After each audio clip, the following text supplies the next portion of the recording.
Hey everybody, these are my daily updates where I show you guys how I am currently making over $500,000 per month. This is me up with two goats, and the way I always structure these videos is I start them with some YouTube comment Q&A, then I'll build and strategize in public before finally showing you guys my growth stats across Instagram, YouTube, the rest of my products, and so on. So that's what's over here. And we're at 2,410 Maker School members with an average pay of I think 110 bucks a month. So yeah, we're making a fair amount.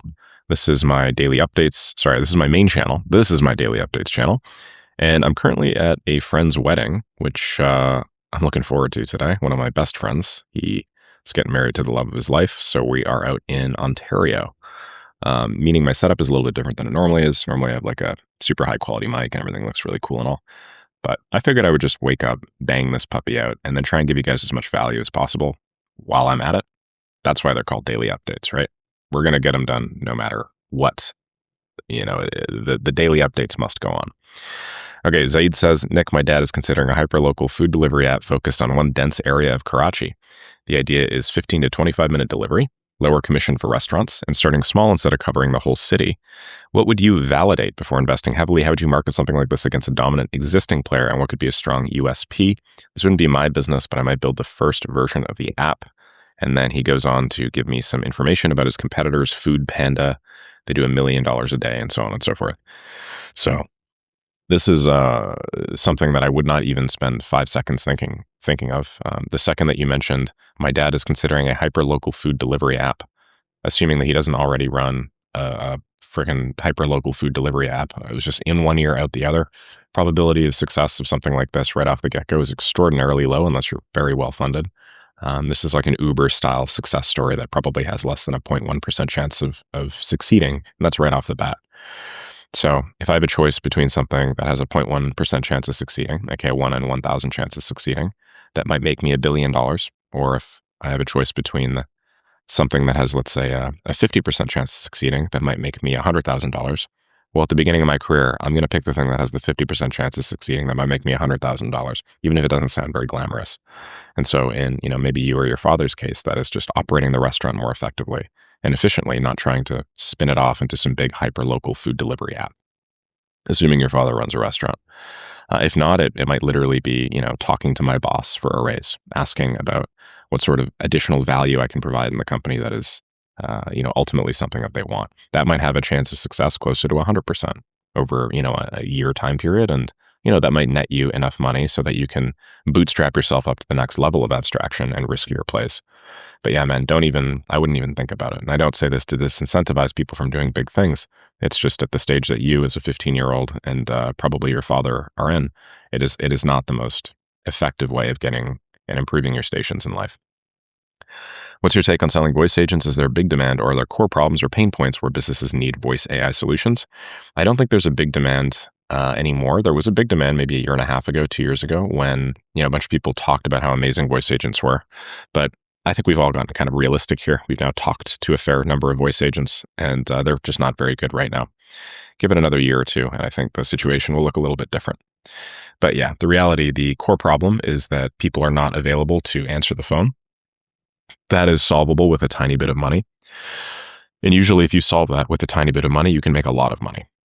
And that is with real people. And so voice agents just try and do it for you at like 1/1000th of the spend. And you do not make, more than 1/1000th of the money. You make a lot less than 1/1000th of the money.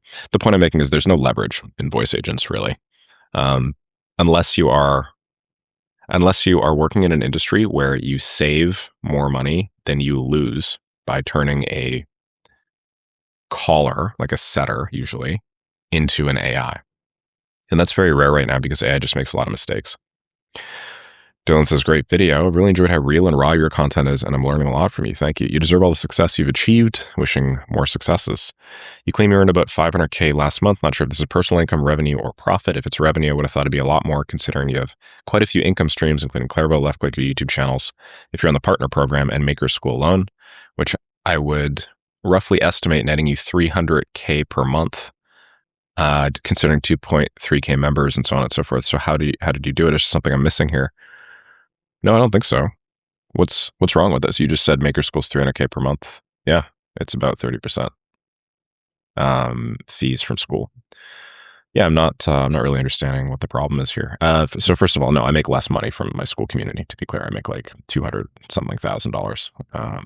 Just if you want to find out how much I'm making at any point in time, just go to school games here, type that in, and then scroll down, and you can actually find like live revenue. Ooh, we are getting really close to beating number 4 on the list, which I'm looking forward to. But yeah, that's 268, and that's now. You know, a month into August. So last month it was probably like 20K. So I don't know, 240. So keep that in mind. We are lower. And then, you know, Clairvo is making 90,000-ish dollars a month, but I'm not 100% owner of that.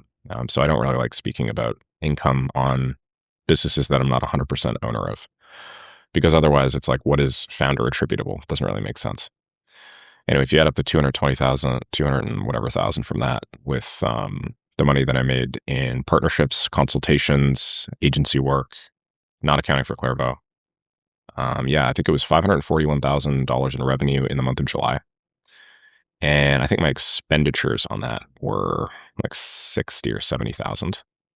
So we made a little bit less than 500K. But if you count up the Clairvo income, then I did actually crush 500K in earnings, which is pretty cool.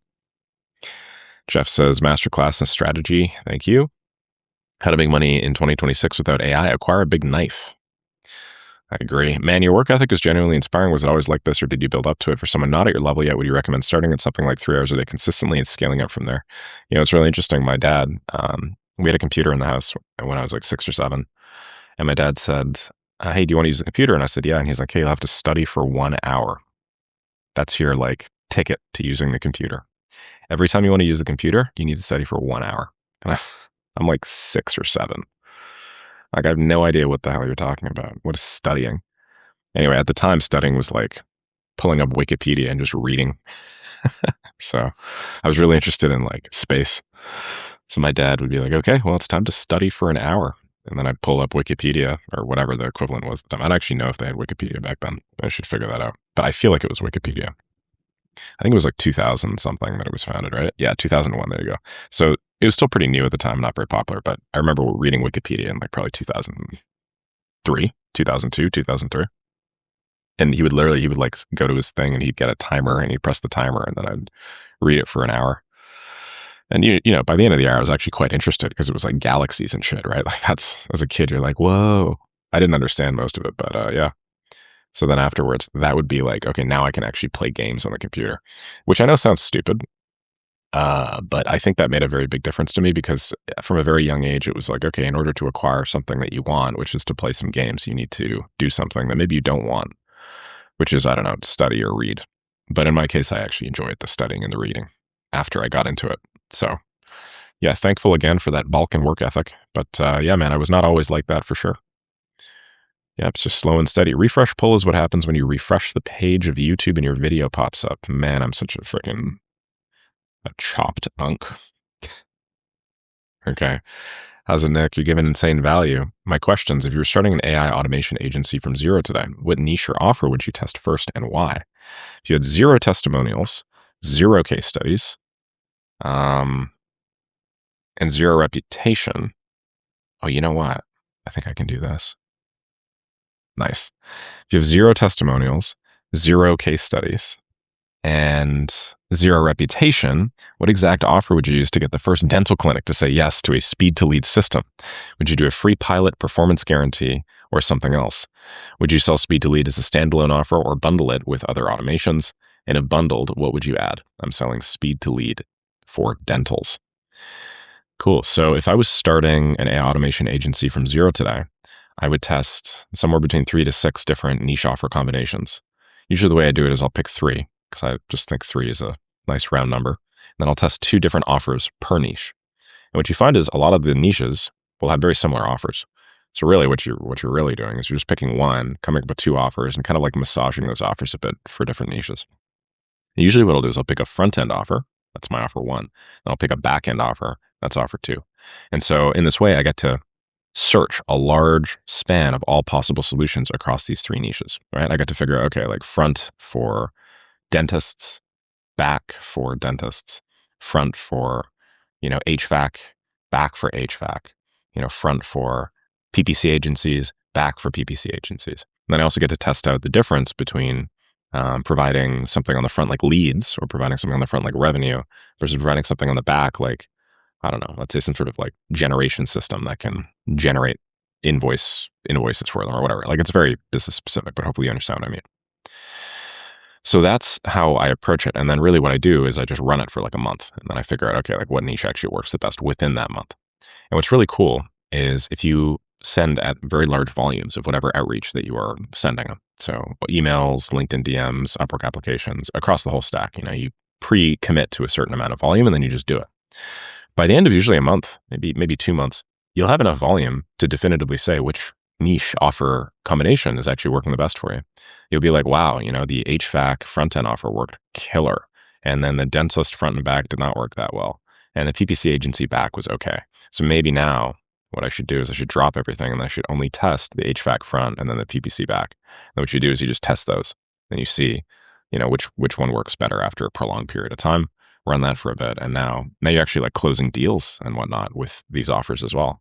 So now you can start being like, okay, despite the fact that, HVAC front worked really, really well initially, looks like the average order value of my deals is on the lower end. But PPC back, despite the fact the response rate was lower, I'm actually making way more money. So now I'm going to niche way down into PPC back. And so it's like a very gradual sort of progression, right? Like you start big and then you just kind of funnel in. And I think that's just the way to do it. You're treating yourself like a scientific experiment, essentially. So that's what I would do. And if I had 0 testimonials, 0 reputation, well, you're just describing the situation that I just described, right? So what would you use to get the first dental clinic to say yes to a speed to lead system? Would you do a free pilot, performance guarantee, or something else? So now Arnav is selling speed to lead. I would guarantee some increase on their ad budget. So I would probably just make some estimates. I would look at their ads and I would look at like the size of their clinic. And then I would say, okay, that clinic is probably making, $150,000 a month or something, $100,000 a month, $150,000 a month. Given how aggressively they're running ads, it's probably like a third of their business. So $30,000 a month. Okay. So now they're spending $30K and they're getting, $30K worth of results. My speed to lead system could probably 1.5x that. So I'd say I could probably make them another $15,000 on their $30K spend, meaning I could bring it up 1.5x. But I wouldn't say, hey, I can guarantee 1.5x. I would just look at the money and I would say 15,000 and then I would guarantee them 15,000. And then you know what happens? I get on the call with them. I realize it's maybe a little bit smaller than I was anticipating or maybe a little bit bigger. And that's no big deal. I say, okay, like cool. Like, so, what's your current media buy? Oh yeah, it's this much. All right. Well, listen, I feel very confident that I could guarantee you probably around $12,000. And I'm happy to put my name behind it and also just guarantee you those results. And if I don't hit those results, 100% money back guarantee. And so like you can actually shift that guarantee just on the call. And then in your proposal and scope of work, give it to them. If they're like, oh, you said 15,000 over the email. And it's like, yes, I was assuming that your media buy budget was just a little bit bigger than it was. But if you're okay with me, taking a $2,000 or $3,000 haircut on that guarantee, I can guarantee you that. And then assuming that I hit that, I will hit way more. Like it's not even close, just given the state of affairs of your current funnel. Likewise, you can also guarantee more. I don't know. Like it's entirely doable. But the benefit of offering like actual money with a working funnel is it's very difficult for me not to hit that, because there's often opportunities to optimize somebody's operations more than just like the thing that I'm offering. Like if I'm like, hey, speed to lead, you should do it, and they're like, okay. Then they fix it up and it's not actually good enough. Then I'm just like, all right, cool. So, looks like the leads we're generating still aren't really getting through. And I think the reason why is because of your consult procedure or something. And then I'll just give some advice in the consult procedure. And now that lifts the rest of the business. And then I get to fulfill my guarantee. So really, it's a win-win-win-win-win. It's a win-win-win-win-win. Okay. All right. Thank you very much. Life in my notes. Much appreciated. I agree. Yeah. I very much like that I am still responding to messages myself. Fika CRO says, I remember you mentioned you don't suggest offering AI automations to regulated niches. I'm in healthcare and it's for sure one of them. What's the catch here? The catch is they're just much more difficult to build simple systems for. It's also much more difficult to do things like guarantee in regulated industries, because some of them have regulations literally against like what you can guarantee. I don't know if you guys have noticed, but a lot of big financial YouTubers will have things at the bottom of their videos, little disclaimers that say, I am not guaranteeing you any results. I cannot guarantee you any results. And, I don't guarantee results in my content unless there's an or, get X or, I'll give you your money back, let's say. But a lot of people still take that as a guarantee, unfortunately. or a lot of people just misunderstand. So you have to put those disclaimers if you're in these regulated industries. So if you're doing some sort of organic or even paid marketing, for instance, that's a blocker. More importantly, though, for healthcare, like HIPAA and stuff like that is quite the blocker. Before you even get the job, people will give you a big page basically asking you, like, where's my data stored? Where's my data, anonymized? Is there any PII in my data, personal identifying information, and so on and so forth. So I just recommend not doing it. Keswordia says, amazing value. Thanks for answering my questions, Nick. Any advice on how to get results for a client when bootstrapping from no experience? I'm really struggling to get social proof. I watched your videos sending upward proposals, but I don't have case studies, experience, and confidence to send looms. I know you said build the thing yourself and sell the same system. If I do that with a cold email lead gen meeting booking system, what would I put in the pitch during the very beginning when I haven't landed any meetings, but I'm pitching that meeting booking system? I'm starting from dead zero. I can't even say I booked 5 meetings in a week with the system I built for an IT company, me, just yet. What do you recommend? Yeah, so to make a long story short, if somebody's on a meeting with you and you generated that meeting using your system, you have the case study right there. You just generated that meeting. If somebody says, I don't think this is going to work, literally what you say is, well, you're on the meeting now, aren't you? I use the system. There's no purer proof than just using a system in order to sell people on that system. Proposal generators were one of my most popular systems. And the reason why is because in the proposal, I was literally say, oh, by the way, this is generated by the same system that I'm recommending to you. As I would be selling them on the call, I'd be say, hey, you want to see the proposal that I just generated for you using like that first half of this call transcript? Sure, let me show you. They look at it and they'd be like, holy shit, this is really cool. Same thing with cold email. I'd be like, you're on the call, so clearly there's some interest. You felt at some point that this was a possibility. As I'm sure you can imagine, it really just boils down now to my ability to turn that vague interest into a concrete yes. And so if you're confident in your skills and if you're also confident in your product, you can do that. And that is what I am offering you. Also, I'm guaranteeing you this. So if I don't hit it, then you get all your money back. And then what the hell's the downside? Okay, so I think you're just looking for any and all reasons not to do the thing. You're looking for reasons to validate that you're not good enough. It's really, really not like that, man. You have everything that you need even now. Dylan says, Nick, I noticed on Instagram the reels look like they're all generated with heygen. Do you mind breaking your process down? Do they really look like they're generated with heygen? Really? That sucks, man. I'm really not trying to. Yeah, like what about it makes it look like it's generated with heygen? Are we lagging our mouth or something? This is heygen? Damn, that's brutal. No, it's obviously me. It's just I look like a fucking robot or something. Yeah, that's pretty tough. I think a lot of people probably are starting to generate these with heygen, but no, this is me. I mean, it's just me in my room. Yeah, me in my room with shitty hair. So no, I don't have a heygen process. Just all teleprompting and whatnot. All right, guys. Anyway, I gotta go because I got my wedding coming up. But yeah, to make a long story short, things have been pretty good. And on the tracking front, I'm just gonna do the tracking after this as opposed to on the call. We hit 2,410 members in Maker School earlier. We had over 100 posts that I had to respond to, and I'm not entirely done all of them today, so I'm gonna have to like weave it in. It's kind of annoying. Probably at night after I get back at like 10 p.m. But there's something really beautiful about going to a friend's wedding and then flying out for it. And I reflected on this on X, but basically, yeah, hundreds of people at personal and professional cost decided to take time out of their very busy schedules in order to come. And I just think there's something really nice about that. It's one of the most important days of your life. These people are there for you. So I'm happy that I could do that for my friend. And it's going to be quite touching if and when that happens with me as well. Okay, I'm going to call it there. Thanks and have a good one.